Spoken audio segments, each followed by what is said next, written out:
Good evening बच्चों। कल की क्लास में हमने प्रश्नावली 9.2 का क्वेश्चन नंबर 4 तक डिस्कशन कर लिया था, ठीक है। और आज हम क्वेश्चन नंबर 5 और क्वेश्चन नंबर 6 का डिस्कशन करने वाले हैं, ठीक है।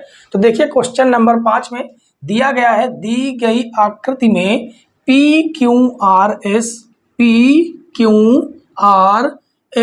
और ABRS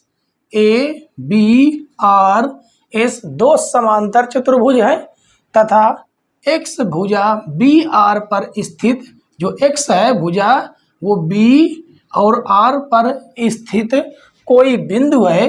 दर्शाइए कि यहाँ पर दो पार्ट में आपको क्वेश्चन नजर आ रहे होंगे, ठीक है। और ये हमें क्या करने हैं, सिद्ध करने हैं। तो ये क्वेश्चन बहुत ही आसान है, ठीक है। तो चलिए इन्हें हम सॉल्व करेंगे। तो यहाँ पर हम लिखेंगे क्या, सीधे हम लिख देंगे हल यहाँ पर, ठीक है। हमने क्या लिख दिया, हल। अब यहाँ पर देखिए आपको PQRS दो समांतर चतुर्भुज दिख रहे होंगे, PQRS और एक है ABRS, ठीक है। और आपको समांतर चतुर्भुज जो कंडीशन है वो आपको पता है कि उसकी आमने सामने की भुजाएं बराबर और समांतर होती हैं, ठीक है। तो चलिए यहाँ पर सबसे पहले देखिए, सबसे पहले हम पहला पार्ट सिद्ध करेंगे। तो पहला पार्ट देखिए क्या दिया गया है, दर्शाइए कि एरिया ऑफ PQRS बराबर है एरिया ऑफ ABRS, जो कि बहुत ही आसान क्वेश्चन है, ठीक है। तो देखिए हमने शुरुआत में ही आपको दो कॉन्सेप्ट बताए थे कि अगर कोई चतुर्भुज एक ही आधार और दो समांतर रेखाओं के बीच स्थित हो तो उसका क्षेत्रफल क्या होता है, बराबर होता है, ठीक है। अब यहाँ पर देखिए जो ये दोनों चतुर्भुज हैं वो एक ही आधार पर स्थित हैं। कौन से आधार पर, ये वाला S और R या RS जो आधार है, इसी आधार पर देखिए PQ, ठीक है, ये वाला चतुर्भुज PQRS देखिए इसी आधार पर स्थित है। और जो ABRS चतुर्भुज है वो भी एक ही आधार पर स्थित है। तो इनका जो क्षेत्रफल होगा वो बराबर होगा, ठीक है। तो इसी बात को हम यहाँ पर लिखेंगे, चतुर्भुज PQRS व चतुर्भुज ABRS एक ही आधार तथा दो समांतर रेखाओं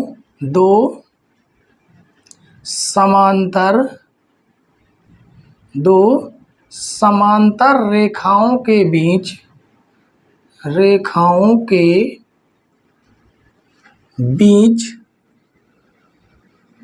स्थित है।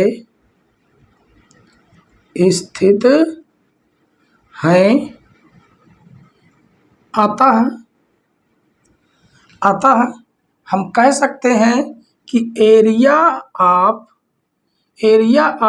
PQRS बराबर होगा एरिया ऑफ ABRS, ठीक है। इसे हम मान देते हैं समीकरण 1, ठीक है। ये हमारा पहला जो है वो सिद्ध हो चुका है, ठीक है। और हम आपको दोबारा समझा रहे हैं कि जब कभी दो चतुर्भुज एक ही आधार पर और दो समांतर रेखाओं के बीच स्थित हों तो उनके क्षेत्रफल आपस में बराबर होते हैं, ठीक है। तो अब यहाँ से हम दूसरे की शुरुआत करेंगे, दूसरे पार्ट की। तो दूसरा पार्ट देखिए यहाँ पर क्या लिखा है, एरिया ऑफ त्रिभुज AXS, कौन सा, AXS बराबर होगा 1/2 एरिया ऑफ PQRS के, ठीक है।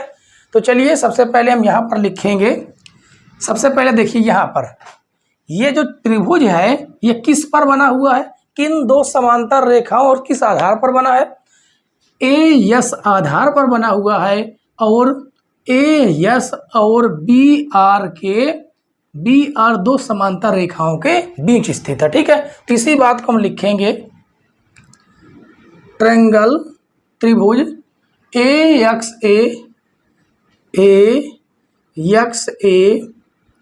व चतुर्भुज कौन सा ABRS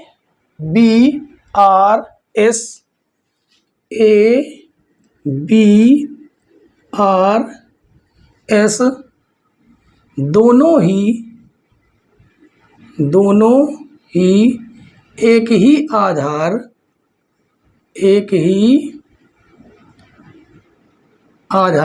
चाहे तो हम आधार का यहाँ पर नाम लिख सकते हैं AS, ठीक है।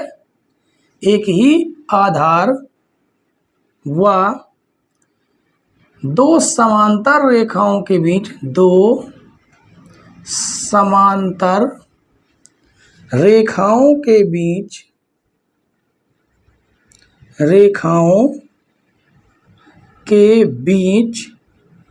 स्थित है इसलिए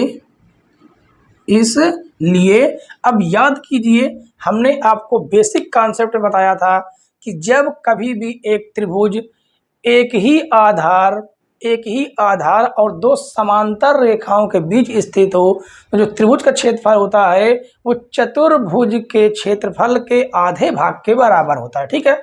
इसी बात को लिखेंगे, इसलिए एरिया ऑफ ट्रायंगल AXS बराबर होगा किसके 1/2 के एरिया ऑफ कौन सा ये वाला ABRS के, ठीक है। चतुर्भुज एरिया ऑफ चतुर्भुज ABRS के, ठीक है। तो देखिए क्या हमें यही सिद्ध करना था। यहाँ पर देखिए चतुर्भुज ABRS आ रहा और यहाँ पर PQRS आ रहा, ठीक है। तो यहाँ से देखिए ये वाला जो मान है, ये टोटल मान ये वाला इतना, ये जो मान है ये किसके बराबर है, इतना मान किसके बराबर है ARPQRS के, ठीक है। तो इसकी जगह पर इतने की जगह पर हम क्या ये लिख सकते हैं, बिल्कुल लिख सकते हैं। तो लिखेंगे एरिया ऑफ ट्रायंगल AXS बराबर 1/2 एरिया ऑफ PQRS के, ठीक है। तो यहाँ पर हम स्पष्टीकरण भी दे देंगे समीकरण 1 से। तो देखिए हमें क्या यही सिद्ध करना था, तो जो हमें सिद्ध करना था वो आ चुका है। यहाँ पर हम लिख देंगे सिद्ध हुआ, ठीक है। कितना बेसिक था, कितना आसान क्वेश्चन था, ठीक है बच्चों। तो चलिए हम देख लेते हैं क्वेश्चन नंबर 5 तो आपका पूरी तरह से समाप्त हो चुका है, ठीक है। अब हम सॉल्व करेंगे क्वेश्चन नंबर 6। आइए बच्चों, प्रश्नावली 9.2 का क्वेश्चन नंबर 6 और लास्ट क्वेश्चन देख लेते हैं, ठीक है। प्रश्नावली 9.2 का लास्ट क्वेश्चन क्या लिखा हुआ है, एक किसान के पास समांतर चतुर्भुज PQRS के रूप का एक खेत था, ठीक है। इसमें देखिए बच्चों चित्र नहीं दिया गया, हमने इस प्रश्न के अकॉर्डिंग चित्र बनाया है, ठीक है। कहा गया है कि PQRS एक क्या समांतर चतुर्भुज, देखिए PQRS हमने कैसा चतुर्भुज बनाया, समांतर चतुर्भुज, ठीक है। उसने RS पर स्थित कोई बिंदु A लिया, ठीक है। तो देखिए RS पर स्थित हमने बिंदु क्या ले लिया, M ले लिया और P और Q से मिला दिया। तो M को हमने P से और Q से मिला दिया। खेत कितने भागों में विभाजित हो गया, ये हमारा पहला क्वेश्चन है कि खेत कितने भागों में विभाजित हो गया। उसके बाद इन भागों के आकार क्या है, ये हमारा दूसरा क्वेश्चन हो गया, ठीक है। फिर कहा गया है वह किसान खेत में गेहूं और दालें बराबर बराबर भागों में अलग अलग बोना चाहता है, वह ऐसा कैसे करे। इसमें 3 पार्ट है क्वेश्चनों के, ठीक है। तो बारी बारी से हम एक एक क्वेश्चन करके सॉल्व करेंगे, ठीक है। तो देखिए पहला क्वेश्चन तो आसान ही है। पहला क्वेश्चन में कहा गया है कि खेत कितने भाग में विभाजित हो गया। तो हमने जब ये सब लाइनें ड्रा की तो हमें पता चला जो खेत था समांतर चतुर्भुज वो 1 2 3 भागों में विभाजित हो गया। ठीक है, तो पहला क्वेश्चन का आंसर हम लिख देते हैं। जो पहले क्वेश्चन जो उत्तर होगा वो हम लिखते हैं कि खेत 3 भागों में विभाजित हो गया। ठीक है, विभाजित हो गया ये हो गया हमारा पहला। अब दूसरा देखिए, दूसरे क्वेश्चन में क्या कहा गया है। दूसरे में कहा गया है कि इन भागों के आकार क्या हैं। तो आपको साफ साफ नजर आ रहा है कि त्रिभुजाकार आकार में दिखाई दे रहे हैं। ठीक है, तो लिखेंगे उत्तर में तीनों भाग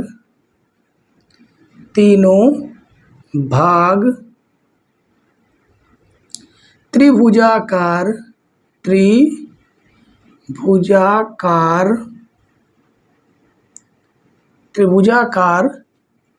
आकार में है।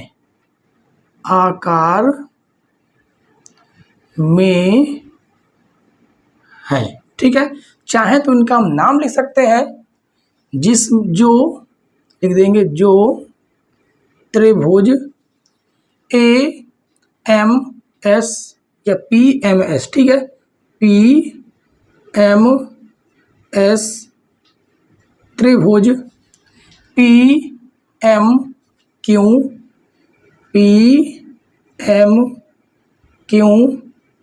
व त्रिभुज QRM है।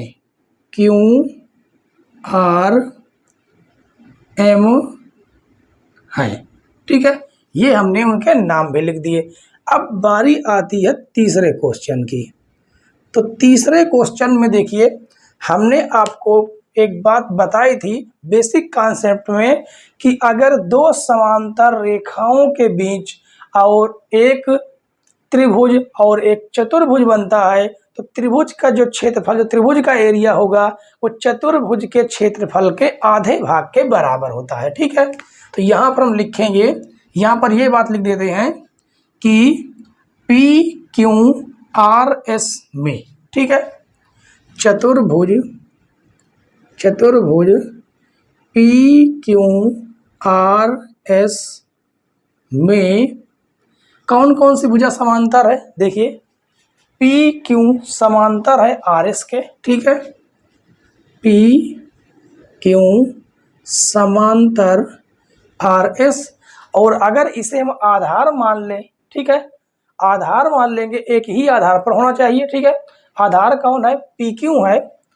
तो यहाँ पर लिखेंगे आधार मान ले तो हम ये कह सकते हैं कि त्रिभुज PMQ का जो क्षेत्रफल होगा वो होगा किसके बराबर, त्रिभुज P और चतुर्भुज PQRS के आधे भाग के बराबर। ठीक है, इसी बात को यहाँ पर हम लिख देंगे त्रिभुज, तो लिखेंगे अतः त्रिभुज PQM का जो क्षेत्रफल होगा, या लिख देंगे एरिया ऑफ, ठीक है, यहाँ पर लिख देते हैं एरिया ऑफ ताकि हमें हिंदी में ज़्यादा लिखना ना पड़े। ठीक है, लिखेंगे एरिया ऑफ त्रिभुज PQM, यहाँ पर अतः लिख देंगे, बराबर हो जाएगा किसके, 1/2 के एरिया ऑफ चतुर्भुज PQRS के। ठीक है, इसका हम नाम दे देंगे समीकरण 1। ठीक है, अब आपको यहाँ पर देखिए इस चतुर्भुज के 3 भाग बटे हुए हैं। कौन सा, एक भाग ये, दूसरा भाग ये, तीसरा भाग ये। अगर हम तीनों भागों को अगर हम जोड़ देंगे तो ये जाके चतुर्भुज PQRS के बराबर होगा कि नहीं होगा, बिल्कुल होगा। तो इसे हम क्या लिखेंगे, इसे हम लिखेंगे, देखिए तीनों त्रिभुजों को हम जोड़ देंगे। ठीक है, तो लिखेंगे एरिया ऑफ ट्रायंगल P, यहाँ पर, अच्छा यहाँ पर कुछ मिस्टेक तो नहीं हुआ, नहीं ठीक है, मिस्टेक तो नहीं हुआ है, ठीक सही रही, राइट है। तो देखिए PMS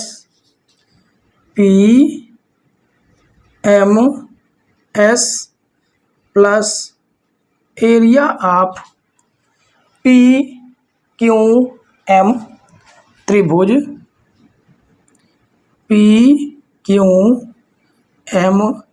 प्लस त्रिभुज एरिया ऑफ एक ट्रायंगल और बचा है, कौन सा, ये वाला QRM, ठीक है। त्रिभुज Q, यहाँ पर त्रिभुज का सिंबल बना देंगे, ठीक है। एरिया ऑफ ट्रायंगल QRM बराबर हो जाएगा किसके, बराबर हो जाएगा पूरे चतुर्भुज किसके, चतुर्भुज हो जाएगा PQRS के, ठीक है। PQRS एरिया ऑफ करके लिख देते, नहीं तो क्षेत्रफल लिखना पड़ेगा, ठीक है। इसे हम लिख लेंगे एरिया ऑफ चतुर्भुज PQRS, ठीक। अब यहाँ पर देखिए, कहाँ पर, इस जगह पर देखिए एरिया ऑफ PQM, और यहाँ पर भी देखिए एरिया ऑफ PQM की जगह पर क्या इसे हम लिख सकते हैं, बिल्कुल लिख सकते हैं। तो लिखेंगे एरिया ऑफ त्रिभुज PMS प्लस 1/2 एरिया ऑफ चतुर्भुज PQRS प्लस एरिया ऑफ त्रिभुज QRM बराबर होगा एरिया ऑफ चतुर्भुज PQRS, ठीक है।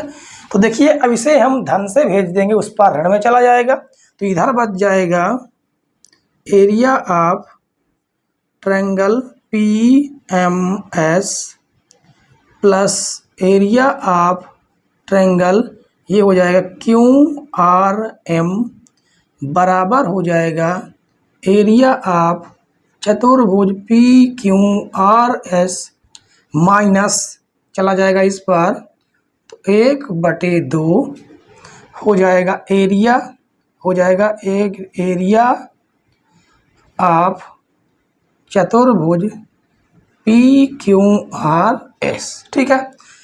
अब इसे हम थोड़ा सॉल्व कर लेंगे, तो एरिया ऑफ त्रिभुज PMS प्लस एरिया ऑफ त्रिभुज QRM बराबर हो जाएगा, देखिए ये पूरा भाग है, और पूरे भाग से आधा अगर भाग घटाएंगे तो आधा ही तो बचेगा। कहने का मतलब है अगर हम 1 से 1/2 घटाएंगे तो इसे हम सॉल्व करेंगे तो 1/2 ही तो बचेगा। उसी को हम यहाँ पर लिख देंगे 1/2 एरिया ऑफ चतुर्भुज PQRS, ठीक है। तो ये हमें क्या करना होगा, सिद्ध करना था, ठीक है। कहने का मतलब है कि त्रिभुज PMS ये वाला जो त्रिभुज है और एक ये वाला QRM, दोनों को जोड़ दिया जाए और इसके आधे भाग के बराबर होगा, ठीक है। यहाँ पर एक बात और देखिए, यहाँ पर ये देखिए समीकरण 1 में देखिए सेम मिल रहा, तो इसकी जगह पर हम क्या ले सकते हैं, एरिया आप यहाँ पर त्रिभुज PQM, ठीक है। तो यहाँ पर लिख देंगे, एक लाइन और बढ़ा लेते हैं, area of triangle PMS plus area of triangle QRM बराबर, इसकी जगह पर लिख देंगे कौन सा, एरिया ऑफ ट्रायंगल PQM, ठीक है। ये देखिए वही आ गया ना, कौन सा, PQM, मतलब इन दोनों का जो भाग है अगर जोड़ेंगे तो इस भाग के बराबर होगा, ठीक है। इसे हम क्या करेंगे, इसे हम ब्रैकेट में क्या करेंगे, बंद कर देंगे, ठीक है। और लिख सकते हैं अतः किसान, इसमें कहा गया था कि किसान जो है खेत में गेहूं और दालें बराबर बराबर भागों में क्या करना चाहता है, बोना चाहता है। तो इन दोनों भागों में, दोनों में दाल बो दे और इसमें क्या बो दे, गेहूं बो दे। ठीक है, तो लिखेंगे अतः किसान पी त्रिभुज पी क्यू एम में गेहूं व त्रिभुज कौन सा, पी एम एस प्लस त्रिभुज क्यू आर एम में दाले बो सकता है। ठीक है, बो सकता मतलब कि अनाज उगा सकता है। ठीक है, सकता है। तो आशा करते हैं बच्चों कि आपको ये क्वेश्चन समझ में जरूर आ गया होगा, और अगर आपको समझ में ना आया हो तो एक बार वीडियो को रिवाइज करके दोबारा देख लीजिए, आपको पूरी तरह से समझ में आ जाएगा। ठीक है बच्चों, आशा करते हैं आज की वीडियो आपको पसंद आई होगी, और अगर पसंद आई हो तो प्लीज़ वीडियो को लाइक करें, चैनल को सब्सक्राइब करें। ठीक है, और कमेंट्स बॉक्स में अपना कमेंट ज़रूर छोड़ा कीजिए, ताकि हमें पता चले कि हमसे नए नए स्टूडेंट कितने जुड़ रहे हैं। ठीक है, तो चलिए आज के लिए इतना ही। वीडियो देखने के लिए धन्यवाद बच्चों। जय हिंद।